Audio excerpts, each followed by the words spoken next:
एक अवध में, अयोध्या में एक धर्मशाला में एक महाराज जी ठहरे, और वहीं उसी धर्मशाला के एक कमरे में एक धनी सेठ ठहरा जो नास्तिक था, भगवान में नहीं मानता था। तो अब दोनों एक ही जगह आसपास रह रहे हैं, एक भक्ति का सेठ है और एक धन का सेठ है। वैसे दोनों का कोई मैच नहीं है। कहते कहो रहीम कैसे निभे केर बेर को संग। अब कैसे मैच नहीं हो रहा? बोले जब इस सेठ का सोने का समय होता तो महात्मा जी का जग के कीर्तन करने का समय होता। ये जब सोता तो महात्मा जी झांझ मजीरा लेके कीर्तन चालू कर देते। अब इसकी नींद खराब हो जाती तो नाराज हो गया। बड़े सवेरे संत जन करते सीताराम, और इनकी सीताराम ने कर दी नींद हराम। बढ़िया हम चकाचक सोते थे, पर ये देखो झांझ मजीरा बजाते। नाराज हो गए। महात्मा जी से क्या क्या कर रहे हो तुम? बोले बेटा हम भगवान का नाम स्मरण कर रहे हैं, तुम्हें भी करना चाहिए, तुम्हें भी। बोले खबरदार मुझे बुलाते हो, कोई भगवान भगवान नहीं होता, ये सब मन की भ्रम है, मन की कल्पना है। महात्मा जी ने कहा नाना बेटा ऐसे नहीं बोलते, भगवान ने तुम्हें जीवन दिया, भोजन दिया, सांस वो दे रहा है, वायु वो दे रहा है। हुआ नहीं है और न होगा प्रभु सरीखा दानी, पापी धर्मी सबको देता अन्न पवन और पानी। ऐसा कोई दानी आज तक हुआ नहीं होगा, पापियों को भी देता है। तो ऐसा नहीं बोलते बेटा। बोला कहाँ कौन भोजन देता? अरे हम नहीं खाएंगे तो वो जबरदस्ती खिला देगा। महात्मा जी बोले हाँ खिला देगा। सेठ ने कहा अगर हम नहीं खाए तो? ले अगर उसको खिलाना होगा तो तुझे मार मार के भी खिलाएगा और तुझे खाना पड़ेगा।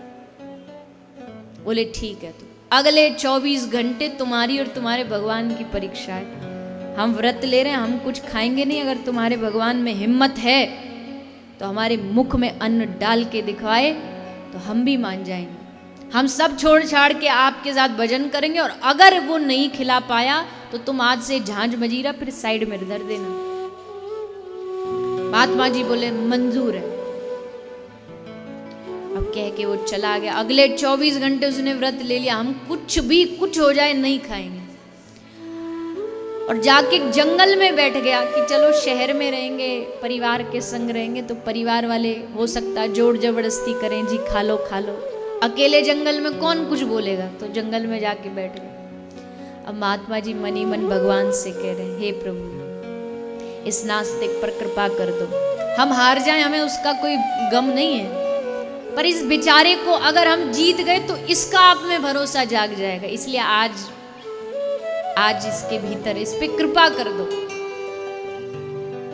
तो वो गया जंगल में, और जंगल में भी एक पेड़ के ऊपर बैठ गया चुपचाप छुप करके। कुछ भी हो जाए हम आज खाएंगे नहीं और ये बाबा जी को हरा के रहेंगे। बैठ गया पेड़ पे। इतने में कुछ व्यापारियों का एक झुंड वहां से जा रहा था निकल के। वो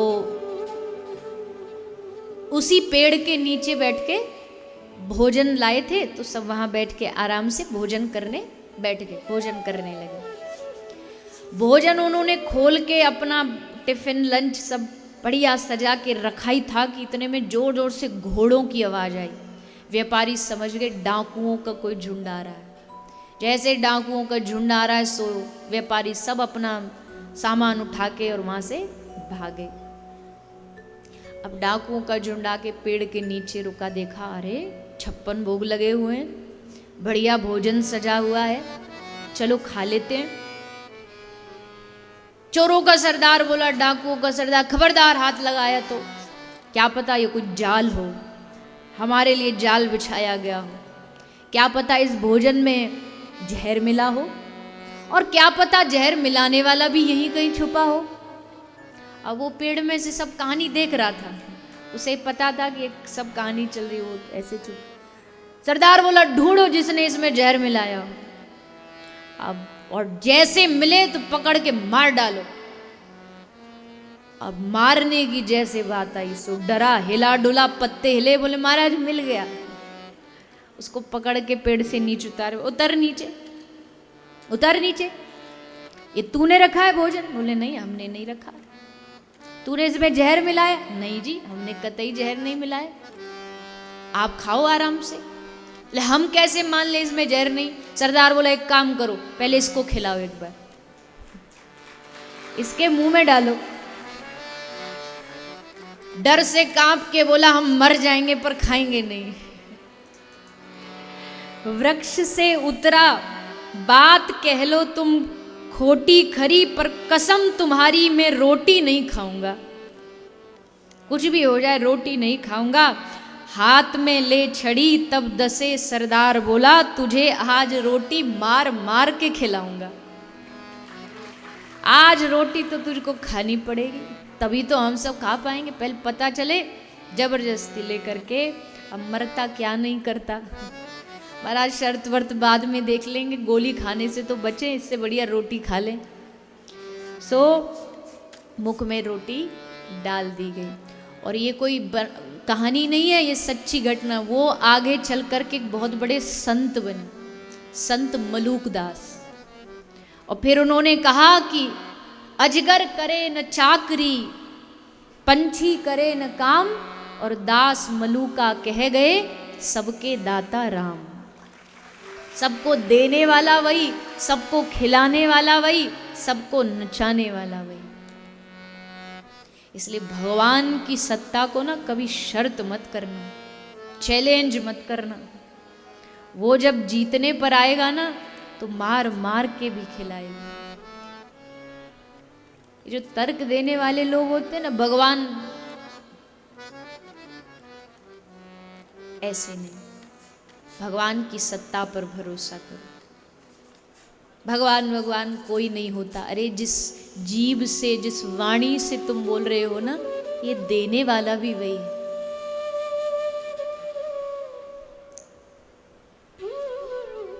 देखो ये मैं बार बार कथाओं में कहती हूँ, अब कोई यहाँ कोई भी चीज ले लो, ये लाइट जल रही है, इसके पीछे एक ऑपरेटर बैठा होगा जो इसे चला रहा है। ये माइक चल रहा है, इसके पीछे ऑपरेटर बैठा है जो चला रहा है। ये बंसी बज रही है, इसके पीछे एक बजाने वाला बैठा है। ये कैमरा चल रहा है, कैमरे को चलाने वाला बैठा है। ये टेंट है, इसको बनाने वाला है। तुम्हारा फोन है, फोन को भी कोई फैक्ट्री, कोई मशीन, कोई व्यक्ति बनाने वाला है। जब हर चीज के पीछे एक ऑपरेटर होता है तो सोचो, क्या ये इतना बड़ा जो विश्व है, ये क्या अपने आप चल रहा है? अपने आप बीज बो दो, खत्म। अब बीज धीरे धीरे पौधा बन रहा है, पौधा पेड़ बन रहा है, पेड़ पर फल। कौन फल लगा के आ रहा है? तुम तो बीज बो के आ गए। उसके आगे का कार्य वो ऑपरेट कौन कर रहा? आप कहोगे प्रकृति, पर प्रकृति को भी तो कोई चला रहा होगा।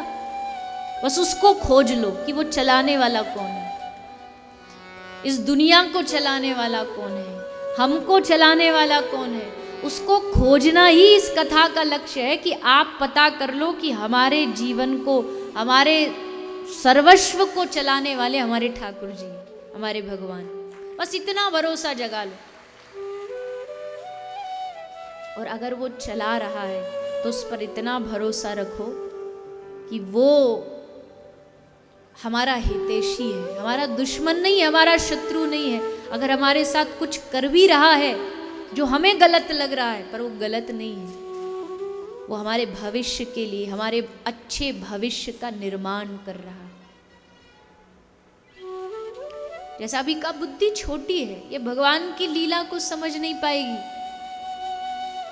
कुछ जीवन में हमारे मन मुताबिक नहीं भी होता, हमेशा ऐसा नहीं जो चाहे वही मिल जाए, नहीं होता। इसका मतलब है कि हमारे प्रभु ने इससे अच्छा कुछ हमारे लिए सोच रखा है। ये आ गया ना जीवन में, दिल बुद्धि जीवन आनंद से भर जाएगा, खुशी से भर जाएगा। फिर यहाँ तहाँ जाकर के हाथ नहीं दिखवाना पड़ेगा कि जीवन में प्रसन्नता खुशी कब आएगी। अरे आ गई है, भगवान तुम्हारे साथ है, भगवान तुम्हारे सामने। अब प्रतीक्षा मत करो, बस उनका नाम गाओ और मौज में रहो। पर भगवान पे भरोसा नहीं जगा पाते। कह तो देते हम कह तो देते हैं कि भगवान पे भरोसा है, पर भरोसा किसको कहते जानते हो? प्रहलाद, प्रहलाद का विश्वास, प्रहलाद का भरोसा। कुछ हो जाए लेकिन भगवान के चरणों के प्रति कभी विश्वास नहीं उठा। हमारे ऊपर इतने कष्ट होते जो प्रहलाद के ऊपर, और ये कहा जाता या तो भजन चुन ले या जीवन चुन ले, तो हम कहते भैया जिंदा रहना जरूरी है, भजन तो देख लेंगे किसी जन्म में। पर प्रहलाद ने कहा मर जाऊंगा पर हरि का नाम नहीं छोड़ूंगा। ये श्वास चल रही है उसकी वजह से चल रही है। एक क्षण के लिए ये श्वास रुक जाए तो बताओ इस शरीर की वैल्यू क्या है? सोच के देखो, एक क्षण के लिए श्वास रुक जाती है तो 1 दिन 2 दिन से ज्यादा इस शरीर को घर में नहीं रखते लोग। क्यों जी? वही तो है जिनसे कल तुम कह रहे थे आप हमारे जीवन धन हो, प्राण धन हो। क्या हुआ? वही 2 आंखें, वही 2 कान हैं, वही 2 हाथ वाले हैं आपके सामने लेटे पड़े। फिर इनको जिससे आप प्रेम करते हैं उसके शरीर को एक माचिस की तिल्ली से उंगली भी जल जाए ना तो कितना दुख होता है जी, इनका हाथ जल गया। उसी शरीर को खुद अपने हाथ से जाकर के जला के आते हैं। कभी सोचिए इस बात को। उस शरीर को जलता हुआ देखते हैं वहां कि ये जल रहा है सामने। क्यों? अगर शरीर से ही रिश्ता होता तो शरीर को घर में ना रखते।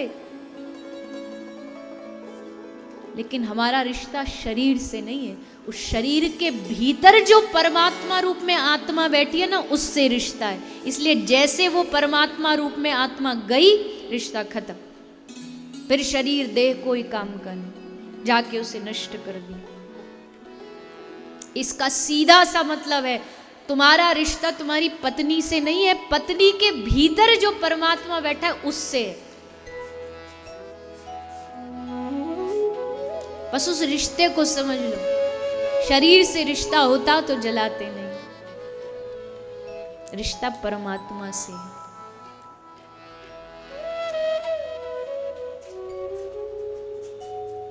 तो प्रहलाद जी ने अपने इस विश्वास को कभी घटने नहीं दिया कि मैं भगवान का नाम छोड़ू। नहीं, जब तक श्वास चलेगी तब तक भगवान नाम चलेगा। चाहे तुम लाख उधर से विपत्ति आपत्ति भेजते रहो, हम डरने वाले नहीं है किसी से। भगवान का भक्त दुनिया में किसी से नहीं डरता। क्यों डरे? गलत काम करेगा नहीं, लेकिन किसी से डरने की उसको आवश्यकता नहीं होती। हमारे साथ है रघुनाथ, हमें किस बात की चिंता। चरण में रख दिया जब माथ, हमें किस बात की चिंता। संभालने वाला वो है। जैसे एक बच्चा नहीं होता, छोटे से बच्चे को माता पिता एकदम गोद में लेके हवा में उछालते। हवा में उछल रहा है, उसे पता कि जरा इधर उधर बैलेंस गड़बड़ा तो धड़ाम से आके गिरे, पर फिर भी हवा में उछलता उछलता भी हंस रहा होता है, खिलखिला के हंस रहा होता है। जैसे उसके पिताजी उसको पकड़ के एकदम उछालते, उसको ऐसे लगता पता नहीं कौन से हम रोलर कोस्टर पे बैठ गए हो, मेला में आ गए, मौज से हंस रहा है।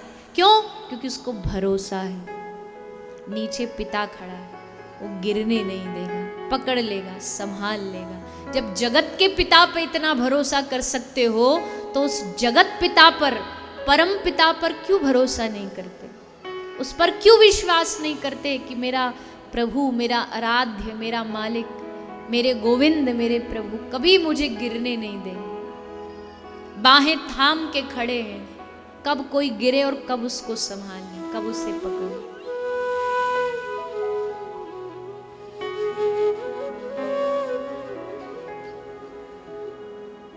एक बार अकबर ने बीरबल से कहा, मैंने सुना तुम्हारे धर्म ग्रंथ में लिखा है जब गजेंद्र डूब रहा था पानी में तो तुम्हारे भगवान विष्णु भगवान नारायण गरुड़ पर विराजमान होके आए। लेकिन जैसे उन्होंने देखा गजेंद्र के पास पैदल पैदल भागने लगे। अरे वो भगवान तुम उनको बोलते हो, जगत का मालिक बोलते हो, जगत का मालिक ऐसे आता नंगे पांव भागा भागा। अरे दो चार अपने आसपास कुछ द्वारपाल होते, सैनिक होते, रथ पर एकदम बैठ के शान से आते, ऐसे भागे भागे नंगे पांव आ गए। तो बीरबल ने कहा कि महाराज इसका उत्तर मैं आपको कल दूंगा। दूसरा दिन हुआ, अकबर का एक पोता था, वो रोज स्नान के लिए तालाब में नदी में जाया करता था। आज भी उसको दास लेकर के गए नहलाने। जैसे नहलाने गए वहां से दौड़ता दौड़ता दास आया। उसने कहा महाराज अनर्थ हो गया, अनर्थ हो गया। बोले क्या हुआ? सभा लगी थी, अकबर बैठा था बादशाह। महाराज अनर्थ हो गया, क्या हुआ? बोला आपका पोता डूब गया। नहा रहा था, नहाते नहाते पोता पानी में डूब गया। जैसे अकबर ने सुना सोई उठ करके भागा, उसका सर का जो ताज था, जो मुकुट था, गिर पड़ा। सब पीछे पीछे भाग रहे, महाराज रुको, महाराज रुको। अरे पर महाराज किसकी सुनने वाले, सो भागते भागते भागते पहुंचे तालाब पर, देखा पोता डूब रहा था। तुरंत अकबर बादशाह उस पानी में कूद करके उसको बचाने के लिए तैयार था कि पीछे से बीरबल ने आके हाथ पकड़ ली। रुक जाओ महाराज, घबराओ मत, ये पोता नहीं है आपका, ये मोम का पुतला है, ये सब जुगाड़ हमारा है, ये मोम का पुतला है। अकबर बोला तेरी इतनी हिम्मत, इतना बड़ा मजाक हमारे साथ, हमारे पोते के साथ? नहीं प्रभु क्षमा कर दीजिए बादशाह। और एक बात बताइए, जब आपको पता चला आपका पोता डूब रहा है तो ऐसे भागते भागते क्यों आ गए? रथ पे आते, शान से बैठ के आते, 10 सैनिक आगे 10 पीछे, शहनाई बजती आती, सावधान महाराज पधार रहे, हटो हटो महाराज आ रहे। ऐसे पैदल पैदल भाग आए। कल भी तो आप कुछ ऐसा ही मुझसे पूछ रहे थे। अकबर बोला अरे पागल है एकदम, अरे पोता है ये मेरा अपना बालक है, इसके लिए भला मैं साजो साज से आता क्या? बीरबल ने कहा बस यही समझ लीजिए, आपका अपना एक पोता है, हमारा मालिक हमारा भगवान, उसके हम सब बच्चे, सब उसके बालक हैं। और जैसे वो अपने बालक को देखता है डूब रहा है, निराश है, हताश है, परेशान है, वो बस नंगे पांव दौड़ा दौड़ा आ जाता है। वो देखता नहीं है कि हम जगत के मालिक हैं। सुदामा के लिए वो भागे भागे आ गई, द्रौपदी के लिए वो साड़ी बन करके आ गई। ये भगवान की अरे वो तो चलो आप कहोगे पुराने समय की बात, आज भी भारत के हर मंदिर में श्री ठाकुर जी खड़े रहते, बैठते नहीं है। किसी ने पूछा क्यों नहीं बैठते? बोले पता नहीं, कब मेरे कौन से भक्त को मेरी आवश्यकता पड़ जाए, जितना समय में उठने में लगाऊंगा उससे पहले तो दौड़ के भाग करके जाके उसकी रक्षा ना कर दूं, उसकी मदद ना कर दूं, उसकी सहायता ना कर दूं। कोई दुनिया में तुम्हारा ऐसा रिश्ता हो बता दो जो तुम्हारी मदद के लिए इतना तैयार खड़ा रहता हो 24/7, कब उसका फोन आ जाए, कब हमको जाना पड़े, कोई है दुनिया में? पर ठाकुर जी खड़े हैं। और फिर भी हम मूढ़मती उन्हीं को अपना नहीं समझते, बाकी सबको अपना समझते।